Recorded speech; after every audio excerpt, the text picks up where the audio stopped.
Bienvenidos nuevamente a No los olvidamos, puente de amor para la Iglesia con la Fundación ACN. En este espacio damos visibilidad a los héroes de nuestra Iglesia, hombres y mujeres que en silencio llevan la esperanza verdadera de Cristo a quienes más lo necesitan. Por supuesto, es un momento oportuno para dar a conocer la Iglesia sufriente, perseguida y necesitada. México registra los niveles más altos de violencia en los últimos 6 años, en regiones muy afectadas por los conflictos entre grupos criminales como Guerrero y Michoacán. La Iglesia también se ve asediada. Es el caso de nuestro testimonio del día de hoy.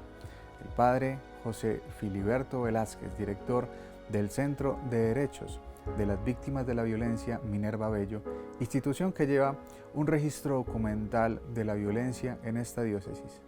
Gracias a nuestros colegas de ACN España, traemos esta entrevista. Escuchemos este revelador informe. También tenemos otros ejemplos de una iglesia, pues que se entrega en situaciones muy difíciles, a lo mejor no tanto por la persecución religiosa, pero sí por gran violencia social. Es el ejemplo del padre Filiberto Velázquez en México. Vamos a hablar de este país que pocas veces lo traemos aquí y en esta ocasión así lo vamos a hacer. Pues este país, México, ha registrado este año los niveles más altos de violencia de los últimos 6 años y en regiones muy afectadas por estos conflictos, sobre todo entre grupos criminales, como es en Guerrero y en Michoacán. Pues ahí la Iglesia también se ve asediada y sufre con su pueblo, ¿no? Porque cuando hay violencia nos afecta a todos. Vamos a trasladarnos hasta una de esas zonas más peligrosas, más conflictivas, que está directamente en la Sierra de Guerrero, y allí hemos hablado con el padre Filiberto Velázquez, que además es el director del Centro de Derechos de las Víctimas de la Violencia Minerva Bello. Es una institución, este centro, que documenta muy detalladamente la violencia que está perpetrándose en su diócesis y por eso atiende. El padre inició este año 2024, ha decidido aglutinar todos estos casos, estas incidencias, y considera que la violencia es más fuerte que en los últimos tiempos, como te he contado, en su parroquia. Está muy afectado. Y hemos contactado con él y en declaraciones a nosotros Ayuda a la Iglesia Necesitada decía que se siente como un capellán en guerra. Padre Filiberto nos decía que es un capellán de guerra en un sitio donde hay un conflicto. No lo hay oficialmente, pero que allí hay mucha violencia.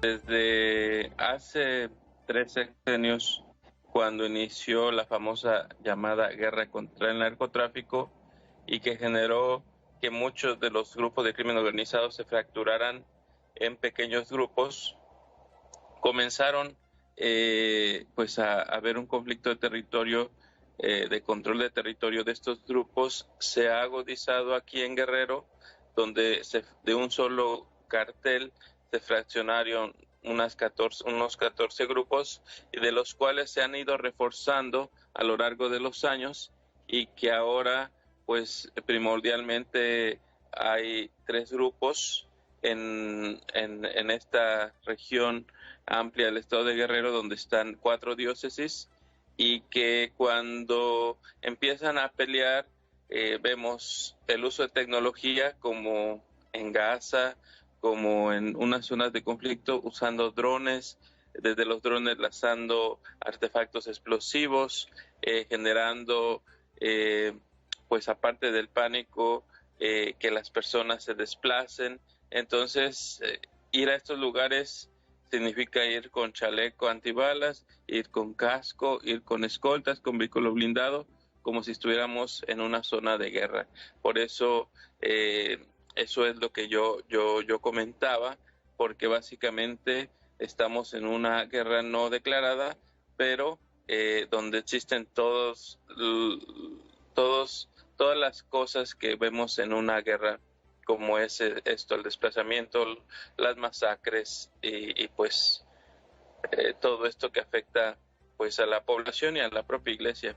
Es tremendo, parece una zona de guerra. ¿Cómo se da esa violencia, padre? ¿Qué consecuencias tiene para la vida de esa comunidad de Guerrero y también para el resto de la iglesia? Pues mira, México mayormente es católico, y las comunidades religiosas tienen una pues una fe popular muy amplia, pues no nosotros lo heredamos de los españoles, las procesiones y todas estas manifestaciones que son importantísimas para la comunidad, que se dejan de hacer. Por ejemplo, que nosotros no podemos llegar a un lugar a poder celebrar la Eucaristía, que no podemos llegar a celebrar matrimonios. En medio de estos conflictos se tuvieron que suspender unas bodas comunitarias que había en una comunidad en específico en la sierra, y pues es esto, ¿no? O sea, tanto la vida ordinaria como la vida pues de fe de las personas se ve afectada por la violencia, y pues porque no se puede entrar a esos lugares. Estamos hablando de México, ¿eh? Sí, Atención. sí, cuidado. Y es que en los últimos 18 años 40 sacerdotes han sido asesinados en este país por esta violencia. Padre, usted ha sobrevivido a 2 ataques armados y actualmente está amenazado de muerte. Ya nos ha contado un poco, pero ¿cómo vivir bajo estas circunstancias y qué papel juega la fe en ellas? Pues primeramente la fe nos ayuda a superar el miedo. La gente en nosotros pues busca un aliciente, busca un soporte donde ellos puedan pues agarrarse en estas circunstancias difíciles, y claro que pues nosotros mismos tenemos que hacernos los fuertes, tenemos que tener esa fortaleza para poder, inclusive en medio del miedo y con las precauciones, ¿verdad?, posibles que están a nuestro alcance, pues poder seguir estando presente. Yo creo que la presencia, la escucha, es lo que la Iglesia sabe hacer desde hace mucho tiempo, desde su fundación por Jesús, estar presente en medio de las dificultades, y por eso no podemos de una u otra manera pues tirar la toalla ante esta realidad. Tenemos que mantenernos y ser ese soporte para las personas. Bueno, yo a la Iglesia Necesitada siempre nos trae testimonios donde podemos comprobar que en esas situaciones de esa magnitud de guerra y de vivencia, la Iglesia es signo de reconciliación y esperanza. Pero en vuestro caso, ¿qué labor estáis haciendo? Nosotros creemos que para la construcción de paz se ocupa que haya pues reconciliación, que haya justicia. Para esto atendemos las víctimas que ha dejado la guerra, atendemos a las mujeres que han perdido a sus esposos por desapariciones o ejecuciones, ayudamos a sus hijos en una labor pues humanitaria y también en una atención integral. Entonces, en este acompañamiento a víctimas de violencia, a juventudes, y responder de manera humanitaria cuando existe un acontecimiento de desplazamiento, y pues realizar, ¿no?, toda esta presencia que significa para estas víctimas que la Iglesia esté con ellos. Realizamos misas mensuales para los desaparecidos, algunas otras actividades que de una manera llevan esperanza en medio de la tragedia que se vive de violencia. Siempre la esperanza en medio de la tragedia, de la violencia, ya sea por narcotráfico, por bandas criminales, ya sea en Nigeria por los yihadistas o ya sea en Pakistán por la ley de la blasfemia, son siempre un signo de esperanza. Agradecemos al padre José Filberto Velázquez desde México. Sobrecogedor el testimonio del padre Velázquez, quien nos contaba las dificultades de trabajar en este territorio mexicano a merced de los grupos violentos, teniendo que protegerse y tomar las precauciones propias de una zona de guerra. Por supuesto, las consecuencias para la población civil son inmensas. Allí la gente vive con temor y con la incertidumbre de no saber si en su día a día serán víctimas de esta violencia.